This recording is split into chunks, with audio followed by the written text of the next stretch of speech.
Bom dia, graça e paz. Aqueles poucos irmãos que estão aqui, a todos que nos assistem pelos canais de comunicação. Nós louvamos ao Senhor por esta oportunidade, agradecemos esta igreja, ao pastor Aloísio, ao Senhor Jesus, que é o Senhor desta igreja. Eu gostaria por um instante de orar com você. Feche os seus olhos, aqui e aí na sua casa. Vamos agradecer por este dia. Vamos agradecer porque o nosso Senhor vive e reina para todo sempre. Ó Deus, nós nos apresentamos diante de Ti nesta manhã, no nome do Teu Filho Jesus Cristo, o nome que é sobre todo nome. Nós Te bendizemos, ó Deus, pela Tua graça, pela Tua bondade, pelas Tuas misericórdias que se renovaram sobre as nossas vidas nesta manhã. Te agradecemos, ó Deus, porque a palavra dita pelos profetas da antiga aliança se cumpriram em Jesus Cristo, na nova aliança, no novo concerto que o Senhor fez por todos nós. Te agradecemos, ó Deus, porque a Tua palavra não está presa. Te agradecemos porque a Tua palavra é viva, é eficaz, é mais penetrante do que uma espada de 2 gumes e ela permanece firmada nos céus. E nós sabemos que todas as coisas vão passar, mas a Tua palavra não há de passar. Por isso eu te peço, Deus, eu te peço, Espírito Santo, que o Senhor ministre aos nossos corações nesta manhã e que o Senhor fale com cada pessoa que ouvir esta palavra, que eu creio, que eu tenho convicção de que botou, ó Deus, no teu coração. Por isso nós te agradecemos nesta manhã, ó Deus, em nome de Jesus Cristo. Amém. Eu gostaria de iniciar esta palavra com uma pergunta, que na verdade é o tema dessa ministração. E a pergunta é: você tem sede?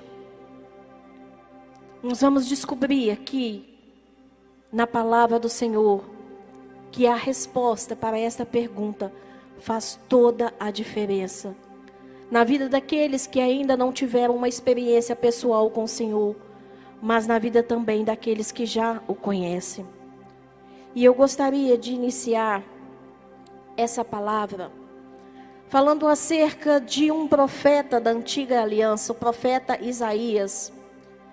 O profeta Isaías, ele é conhecido como o profeta messiânico, porque dentre os profetas da antiga aliança foi o profeta que mais predisse acerca de Jesus Cristo, desde o seu nascimento até a sua morte na cruz.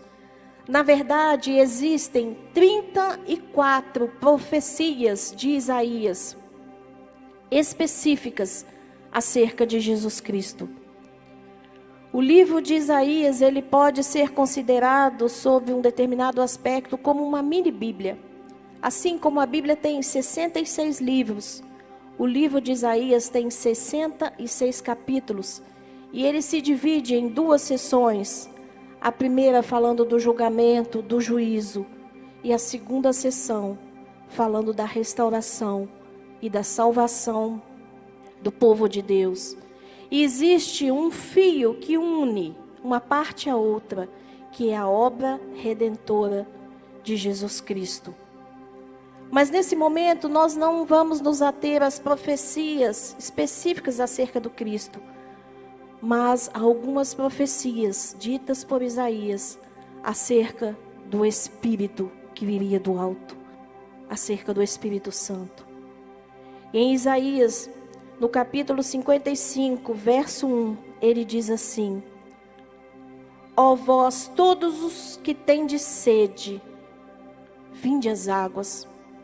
E vós que não tendes dinheiro, vinde, comprai e comei. Sim, vinde e comprai, sem dinheiro e sem preço, vinho e leite.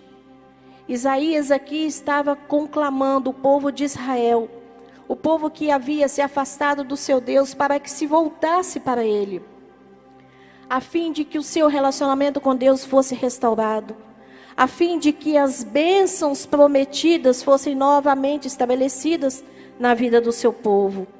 E ele continua dizendo em Isaías 44, verso 3, ele diz assim: porque eu derramarei água sobre o sedento e rios sobre a terra seca. Eu derramarei o meu espírito sobre a tua posteridade e a minha bênção sobre os teus descendentes.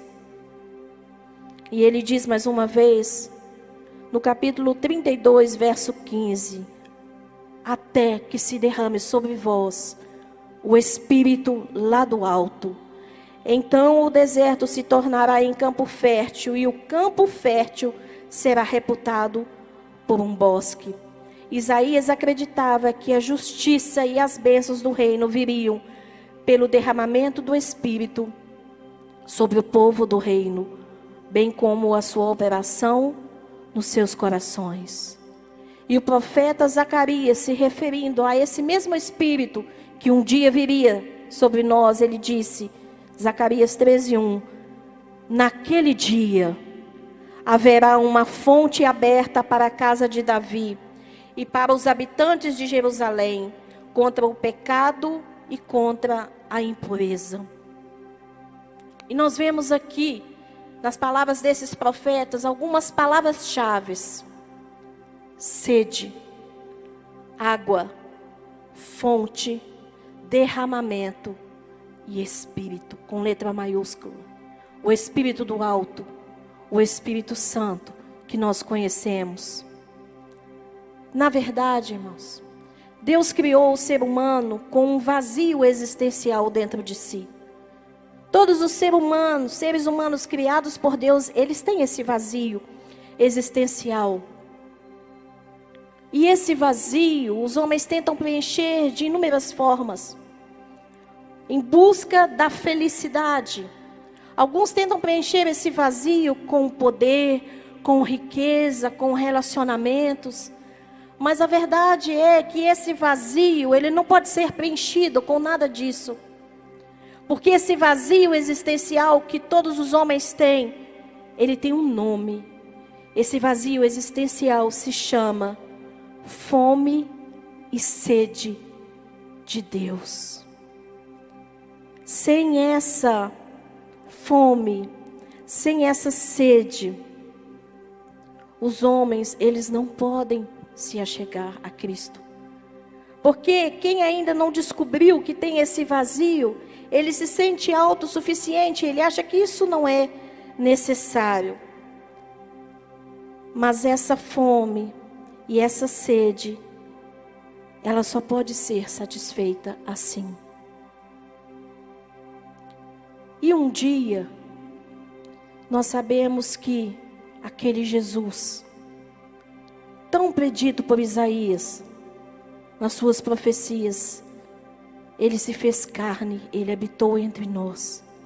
Ele tomou a forma humana, a fim de nos redimir dos nossos pecados, a fim de levar sobre si todas as nossas dores, todas as nossas enfermidades, todos os nossos pecados. E nós sabemos que Jesus, ele consumou a sua obra ali na cruz do Calvário. Mas durante o seu ministério terreno, Jesus, num dado momento do seu ministério, ele teve um encontro com uma mulher, a mulher samaritana. Eu imagino que todos nós conheçamos essa história e essa passagem. Mas a verdade é que naquele encontro ali, eu não vou ler todo o texto e eu não vou me ater muito aqui. Durante aquele encontro ali, durante a conversa com aquela mulher, Jesus diz assim para ela: se tu conheceras o dom de Deus, e quem é o que te diz, dá-me de beber, tu lhe pedirias e ele lhe daria água viva. E ele continua dizendo, no verso 13, qualquer que beber desta água, se referindo à água física, voltará a ter sede. Mas aquele que beber da água que eu lhe der, nunca mais terá sede, porque a água que eu lhe der se fará nele uma fonte de água a jorrar para a vida eterna. E eu pergunto a você que está me ouvindo nesta manhã, a que água você acha que Jesus estava se referindo? A que fonte você acha que Jesus estava se referindo? Eu confesso, irmãos, que antes de me debruçar sobre essa palavra, eu já tinha ouvido, já tinha lido, já tinha até ministrado sobre a mulher samaritana, mas eu ainda não tinha enxergado o que eu enxerguei. Nós vamos encontrar essa resposta um pouquinho depois. 3 capítulos depois, nós vamos entender a que água Jesus estava se referindo e a que fonte Jesus estava se referindo. Os judeus, eles celebravam e ainda celebram algumas festas no seu calendário. E as 3 festas mais importantes do calendário judaico é Páscoa, Tabernáculos e Pentecostes. E essa festa de Tabernáculos é uma festa onde o povo judeu celebra, eles agradecem a Deus, a provisão de Deus, a bondade de Deus, o cuidado de Deus, durante a travessia no deserto, durante aqueles 40 anos. Então, nessa festa de Tabernáculos, que dura 1 semana, 7 dias, os judeus, eles saem das suas casas e eles habitam em cabanas. Eles fazem cabanas nos seus quintais, no entorno das suas casas, com folhas de palmeiras, de ramos. E eles habitam ali durante aqueles 7 dias, para se lembrarem de onde Deus os tirou, para se lembrarem e agradecerem aquilo que Deus havia feito por eles. Essa festa também era considerada a festa da colheita, porque a colheita havia abastecido os seus celeiros. E a Bíblia diz, no capítulo 7 de João, avançando 3 capítulos aqui, a mulher samaritana está no capítulo 4, no capítulo 7 de João, naquela festa, Jesus se apresenta ali, Jesus vai àquela festa. E eu quero fazer um parênteses aqui, para fazer referência a algo que acontecia durante aquela festa. Durante aquela festa, os sacerdotes, eles traziam água do tanque de Siloé. Eles faziam um ato profético, um ato simbólico. Os sacerdotes traziam água do tanque de Siloé e entregavam nas mãos do sumo sacerdote. O sumo sacerdote, então, depositava, colocava aquela água numa bacia, aos pés do altar no templo, para se lembrarem das profecias de Isaías. Aquela água, aquelas águas simbolizavam o Espírito do alto que havia sido prometido. Então, naquela festa de tabernáculos, naquele dia específico, Jesus vai ali. E o Evangelho de João, no capítulo 7, verso 37 e 39, diz assim: e no último dia, o grande dia da festa, o dia mais importante da festa, Jesus pôs-se em pé e clamou, dizendo: se alguém tem sede. Jesus não apenas disse, dizer é uma coisa, clamar é outra coisa. Jesus se colocou em pé, Jesus chamou toda a atenção para si, ele proferiu estas palavras que eu vou ler aqui: se alguém tem sede, que venha a mim e beba. Quem crê em mim, como diz a Escritura, rios de água viva correrão do seu ventre. E ele continua dizendo, e isso, a Bíblia diz, e isso, disse ele do Espírito, que haviam de receber os que nele crescem, porque o Espírito Santo ainda não fora dado, por ainda Jesus não ter sido glorificado. Aquela água simbolizada ali naquela bacia como o Espírito que haveria de vir. Aquela água simbolizada ali naquela bacia como também agradecimento ao fato de Deus os ter provido de água no deserto. Aquela água viva, ela estava ali, aquele que dá a água viva estava ali encarnado. Jesus estava ali, a palavra, o verbo, A palavra da antiga aliança estava ali encarnado diante deles. Então, diante daquele ato simbólico, Jesus se declara: quem crê em mim, como diz a Escritura, rios de água viva correrão do seu ventre. E nós percebemos aqui, irmãos, que as palavras de Jesus, elas se misturam, elas se fundem às palavras de Isaías. Porque Isaías disse há 700, 600 anos atrás, na época do seu ministério, ele disse, como nós lemos aqui: ó vós todos os que tendes sede, vinde às águas. E Jesus agora diz: se alguém tem sede, que venha a mim e beba. Só que existem alguns critérios aqui.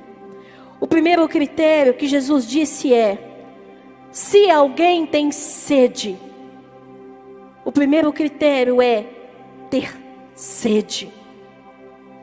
O homem, ele precisa olhar para dentro de si e compreender que absolutamente nada do que ele faça pode saciar a sede da sua alma.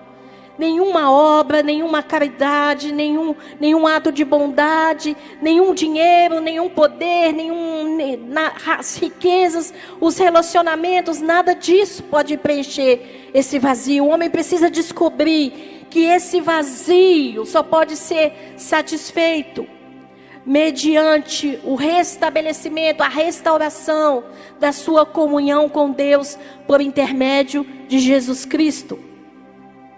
Nós já ouvimos dizer, tem um ditado popular que diz que quem não vai pelo amor, vai pela dor. E eu acrescento aqui, que na verdade a condição maior é ir, pelo fato de descobrir essa sede. É por isso que fazemos os apelos nos cultos, para que as pessoas possam vir, para que as pessoas possam se conscientizar da sua condição de pecadores e da sua necessidade de um Salvador. E de que esse Salvador é o Senhor Jesus Cristo. Então, a primeira condição que Jesus impõe aqui é ter sede. Se alguém tem sede. A segunda é: que venha a mim e beba. O homem precisa tomar uma decisão na sua vida. Todos nós precisamos fazermos uma escolha, irmos a Cristo. Não importa o jeito em que nós estamos, não importa a condição em que nós estamos, talvez sujos pelo pecado, machucados, não importa a condição do homem, mas nós precisamos ir a Cristo, nós precisamos ir em direção a Ele. E Ele mesmo diz na sua palavra: aquele que vem a mim, de maneira nenhuma o lançarei fora. E a terceira condição é crer em Jesus. Ele disse aqui, como diz a Escritura. Muitos até creem em Jesus, mas o colocam na sua lista de crenças. Jesus é só mais um. Alguns têm Jesus como um grande exemplo de vida, como um espírito de luz, como uma referência, como um grande mestre, como um grande homem. Mas não é isso que ele está falando. Nós precisamos crer em Jesus, como diz a Escritura. Crer em Jesus, como diz a Escritura, é crer em tudo o que a palavra de Deus diz acerca de Jesus. Crer em Jesus, como diz a Escritura, é acreditar que Ele é o caminho. Ele não é mais um caminho, Ele é o caminho, Ele é a verdade, Ele é a vida. Crer em Jesus, como diz a Escritura, é crer que Ele é o Cordeiro de Deus que tira o pecado do mundo. Crer em Jesus, como diz a Escritura, é crer que Ele é o único, Ele não é mais um, Ele é o único mediador entre Deus e os homens. Crer em Jesus, como diz a Escritura, é acreditar que em nenhum outro há salvação, porque nenhum nome foi dado entre os homens pelo qual devamos ser salvos, a não ser Jesus Cristo.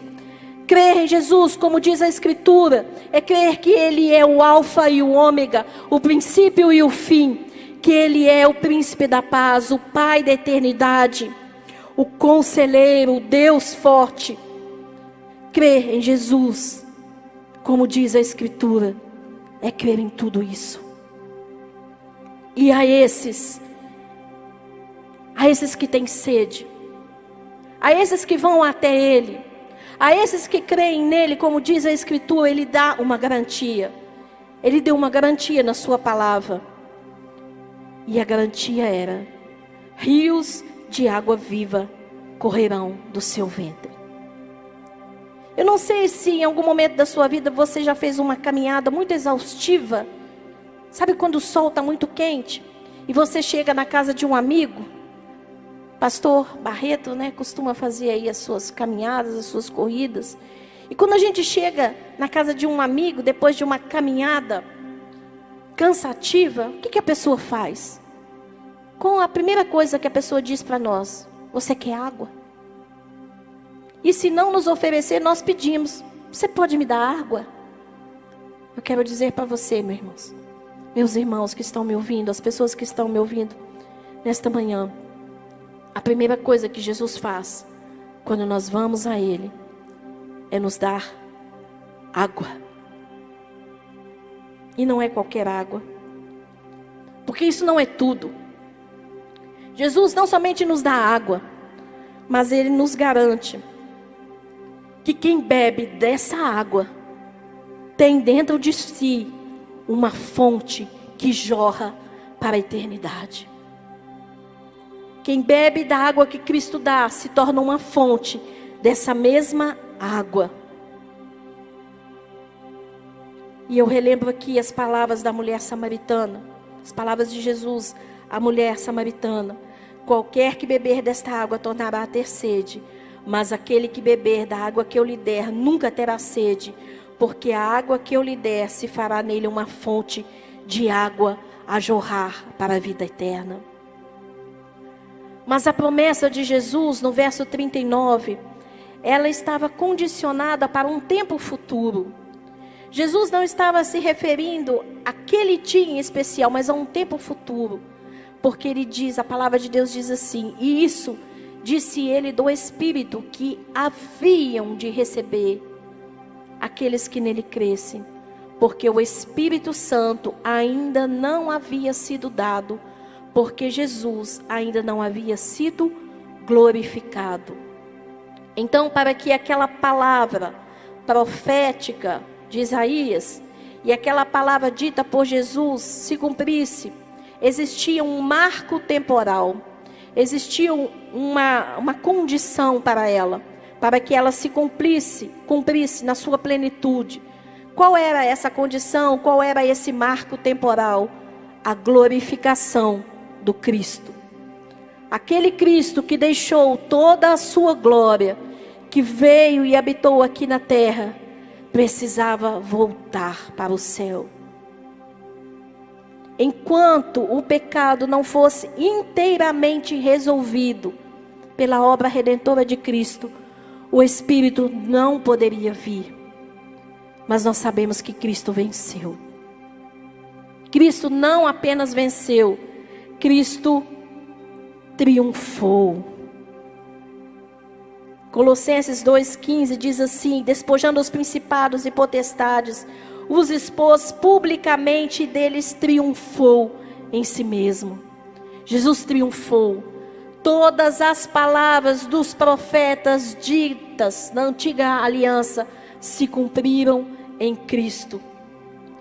Sabemos que Jesus morreu, ressuscitou ao terceiro dia, mas durante 40 dias ele ainda esteve na terra, num corpo glorificado. Ele aparecia para uns aqui, para outros ali, 40 dias. Mas antes de voltar para o Pai, Jesus ele confirma as promessas feitas pelos profetas. E Jesus ele confirma a promessa do próprio Pai acerca do Espírito, lá do alto, o Espírito Santo, o Espírito da verdade. E ele diz assim, lá em Lucas 24, 49, um pouco antes de voltar, ele diz assim: eis que sobre vós eu envio a promessa do meu Pai, ficai, porém, na cidade de Jerusalém, até que do alto sejais revestidos de poder. Eu não vou entrar agora no cumprimento dessa promessa em Atos 2, mas eu quero dizer para vocês, todos aqueles que me ouvem, que nenhuma palavra de Deus vai deixar de ser cumprida. Em tabernáculos, as águas foram anunciadas por Cristo. E em Pentecostes, 10 dias depois que Jesus voltou e os discípulos estavam ali, esperando o cumprimento da promessa, as águas do Espírito que até então estavam retidas no céu, as comportas do céu se abrem. E essas águas, elas são derramadas sobre aqueles que creram na pessoa do Espírito Santo. E assim vai continuar acontecendo até que todas as coisas se cumpram. Até que o tempo estabelecido por Deus para todas as coisas se cumpra. Essas águas representadas pela pessoa do Espírito Santo, elas já estão dentro daqueles que creem. Aqueles que creem em Jesus, como diz a Escritura, aqueles que vão até Ele, aqueles que têm sede, essas pessoas, elas têm dentro de si uma fonte que jorra para a vida eterna, uma fonte inesgotável na presença do Espírito Santo. E eu gostaria de me dirigir agora a 2 grupos diferentes de pessoas. Talvez você esteja me ouvindo, e apesar de ter esse vazio existencial dentro de você, você nunca soube como preenchê-lo. Mas eu quero te dizer que esse vazio existencial que você tem um nome, e se chama fome e sede de Deus. E eu quero te dizer que Jesus Cristo reina e Ele está vivo.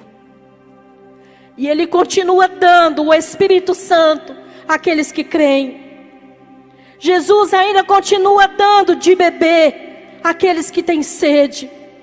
As portas da graça ainda já estão abertas. Jesus Cristo está vivo. Jesus Cristo ainda continua preenchendo a sede e a fome do seu coração. E Ele está vivo e Ele está entre nós aqui nesse lugar. Ainda que essas cadeiras estejam vazias, mas Ele está aqui, porque Ele nos deu essa garantia um dia. E essas águas, e esse Espírito, e essa fonte, ela está disponível para você. Você só precisa ir a Ele. Você só precisa se render a Ele. Você só precisa crer nele, como diz a Escritura. E aqueles que já fizeram isso, aqueles que já tomaram a sua decisão, eu quero relembrar você de que essa fonte está dentro de você. E a verdade é que nós esquecemos disso, irmãos. Nós temos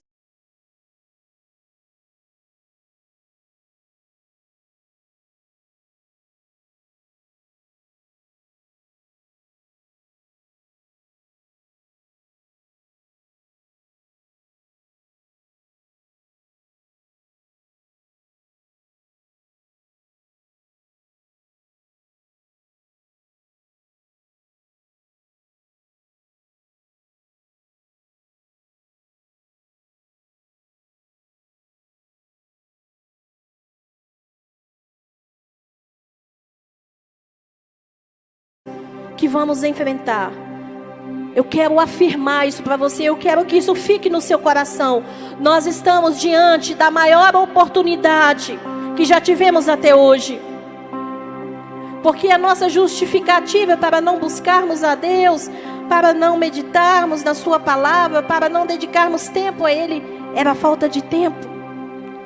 E nós estamos diante da maior oportunidade de buscá-lo sem hora para acabar, sem pressa. Enquanto eu estava sentado ali, os ministros de louvor estavam ministrando aqui. Sabe do que eu lembrei? Andar de ônibus é uma coisa, andar de avião é outra. Quem vai fazer uma viagem aérea tem que chegar no aeroporto antes, bem antes do voo. Fazer o check-in ou não, enfim. Mas quem vai fazer uma viagem aérea, ele tem que se separar num lugar que chama sala de espera, até que o seu voo seja chamado. Eu não sei ao certo tempo que nós estamos vivendo, irmãos. Muitos questionamentos, muitas indagações existem no nosso coração. Mas talvez nós já estejamos na sala de espera. Talvez nós já estejamos na sala de espera separados. Porque na sala de espera ninguém faz nada, a não ser esperar a chamada do voo. E esse voo não é um voo de ida e volta. O nosso voo é só de ida. O nosso voo é de ida, irmãos. Valorize esse tempo. Não se distraia com as más notícias. Não é tempo de nos distrairmos com as coisas deste mundo. É tempo de olhar para o alto. É tempo de buscarmos o Espírito. É tempo de nos limparmos nas suas águas. É tempo de restauração. É um tempo em que Deus está permitindo que nós não estejamos no templo, mas que nós estejamos em casa, buscando. Valorize esse tempo. Valorize esse tempo, irmãos. Naquele grande dia, sabe qual a palavra que nós vamos ouvir de Jesus? E naquele dia nós estaremos diante dele, face a face. Nós ouviremos ele dizer assim: eu sou o Alfa e o Ômega. Apocalipse 21, 6 e 7. Eu sou o Alfa e o Ômega. Eu sou o princípio e o fim. A quem tiver sede, de graça lhe darei da água da fonte da vida. Quem vencer herdará todas as coisas, e eu serei o seu Deus, e ele será o meu filho. E Apocalipse 22, 17, ele diz: e o Espírito e a esposa dizem: vem. E quem ouve diga: vem. E quem tem sede, venha. E quem quiser, tome de graça da água da vida. Se coloque de pé. Se coloque de pé aí na sua casa também. A água da vida é de graça, porque o preço já foi pago por Cristo. Jesus não é apenas o único caminho ao Pai. Jesus também é o único acesso à fonte. É Jesus quem dá o Espírito Santo. É Jesus quem outorga o Espírito Santo. Coloque-se na presença do Senhor e comece a clamar para que estas águas fluam de você, para que estas águas se movimentem. Talvez as suas águas estejam paradas há muito tempo. Talvez você esteja vivendo um momento de sequidão. Mas hoje essas águas vivas, elas fluirão, elas voltarão a fluir. Oh Deus.